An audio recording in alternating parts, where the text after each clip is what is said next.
दोस्तों आज का हमारा जो डिस्कशन का टॉपिक है वो है कॉरपोरेट एक्शंस।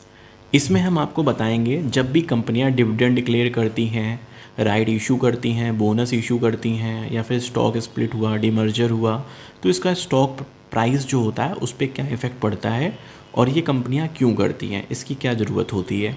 तो ये आज हम लोग डिस्कस करेंगे। तो चलिए सबसे पहले हम लोग स्टार्ट करते हैं डिविडेंड से। तो मैं आपको यहाँ पे बताना चाहता हूँ दोस्तों, जो डिविडेंड होता है ये पार्ट ऑफ प्रॉफिट होता है। जब भी कंपनियाँ प्रॉफिट अर्न करती हैं तो वो अपने प्रॉफिट का जो पार्ट है वो अपने शेयर होल्डर्स के साथ में शेयर करती हैं। ये कंपनी की चॉइस है, कंपनी उसको शेयर होल्डर के साथ में शेयर भी कर सकती है या फिर कंपनी के ही बेटरमेंट के लिए, आगे ग्रोथ के लिए उसको यूज़ कर सकती है एक्सपेंशन में।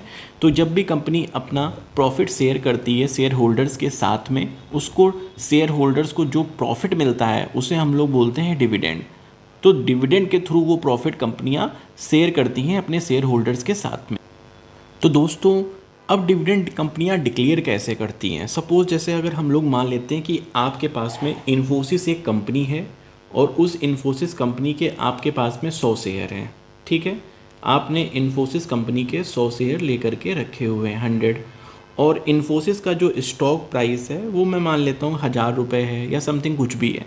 तो अगर कंपनी ने 20 रुपीज़ पर शेयर अगर डिविडेंड डिक्लेयर किया तो आपके पास में 100 शेयर थे, ठीक है ना। तो आपको कितने डिविडेंड मिलेगा, तो फिर आपके पास 100 शेयर थे यानी कि आपको 2000 रुपये का डिविडेंड मिलेगा।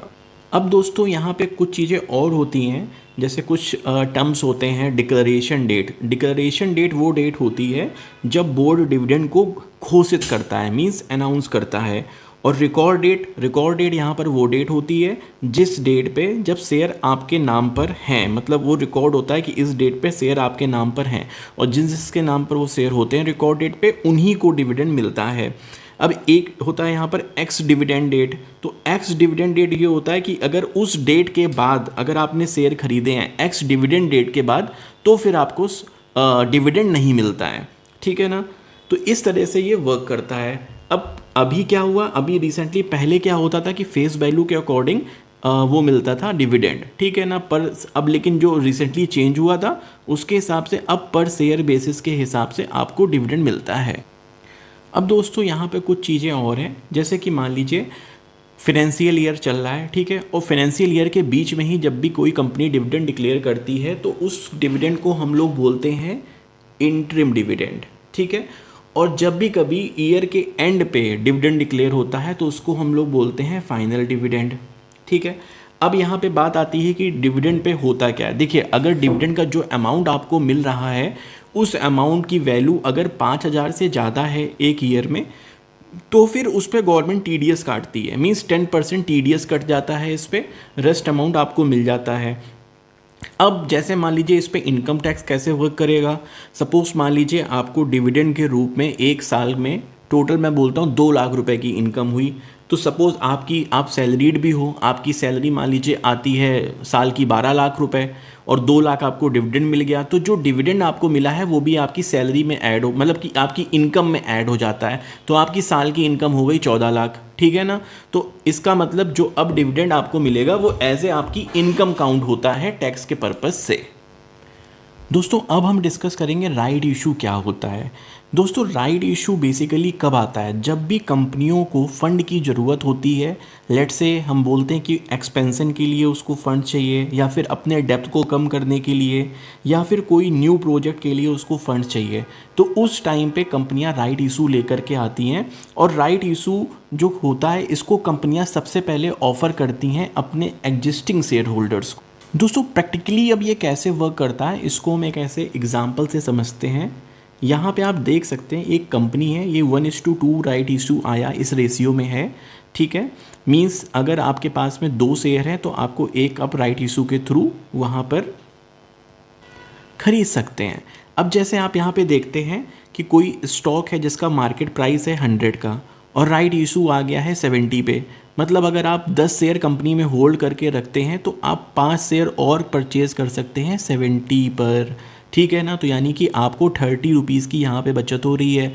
दूसरा, जब भी राइट इशू आता है उस टाइम नॉर्मली क्या होता है, जो शेयर का प्राइस, जो प्रिवेलिंग प्राइस होता है मार्केट में, जैसे यहाँ पे 100 था, ये अधिकतर नीचे जाने की कोशिश करता है। मीन्स जहाँ पे राइट इशू का प्राइस है इसके पास में जाने की कोशिश करता है। बाकी दोस्तों इसकी फाइलिंग कैसी है, सेबी के पास इसकी फाइलिंग होती है, ड्राफ्ट लेटर इशू होता है, पीरियड कितना रहता है, ओपन कितने दिन के लिए रहता है, मैक्सिमम 30 दिन तक इसको ओपन रखा जा सकता है। ये सारी चीज़ें आप यहाँ पे पढ़ सकते हैं।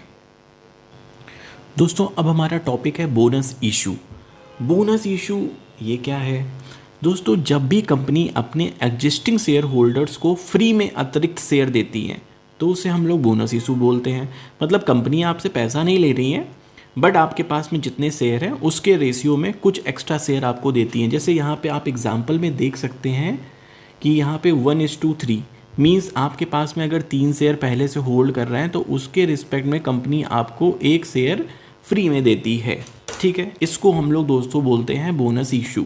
साथ ही में दोस्तों जब भी बोनस इशू आता है तो शेयर का जो प्राइस है वो उसी अकॉर्डिंग एडजस्ट भी होता है। जैसे कि आप यहाँ एग्जांपल में देख सकते हो, अगर कोई कंपनी है उसने 1:1 में बोनस इशू दिया है और मानते हैं आपके पास में 100 शेयर थे पहले और शेयर का प्राइस जो है वो उस टाइम पे था 1 लाख। ठीक है, मीन्स टोटल जो वैल्यू थी आपके पास में वो 1 लाख की थी। अगर आपके पास 100 प्राइस है, 100 शेयर है और 1000 उसका प्राइस चल रहा है, तो जब 1:1 का बोनस हुआ इसका मतलब क्या हुआ कि 100 शेयर तो आपके पास में ये पहले से थे और यहाँ पे 100 शेयर आपके पास में और आ गए, तो टोटल शेयर कितने बन गए, टोटल शेयर हो गए आपके पास में 200 शेयर हो गए।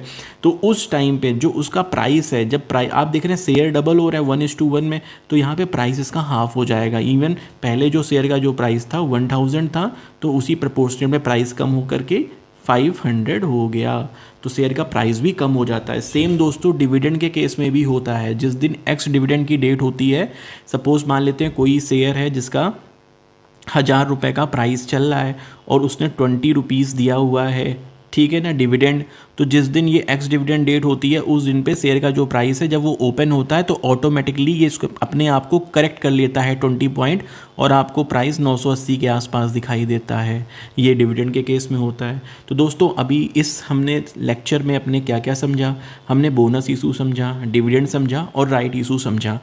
अब हम अपने अगले लेक्चर में डिस्कस करेंगे जहाँ पर हम आपको मर्जर, डीमर्जर, इन सब चीज़ों के बारे में बताएंगे। तो दोस्तों अगर आपको ये अच्छा लगता है लेक्चर हमारा तो इसको और भी लोगों के साथ में शेयर करिए और ख़ुद भी सब्सक्राइब करिए। धन्यवाद।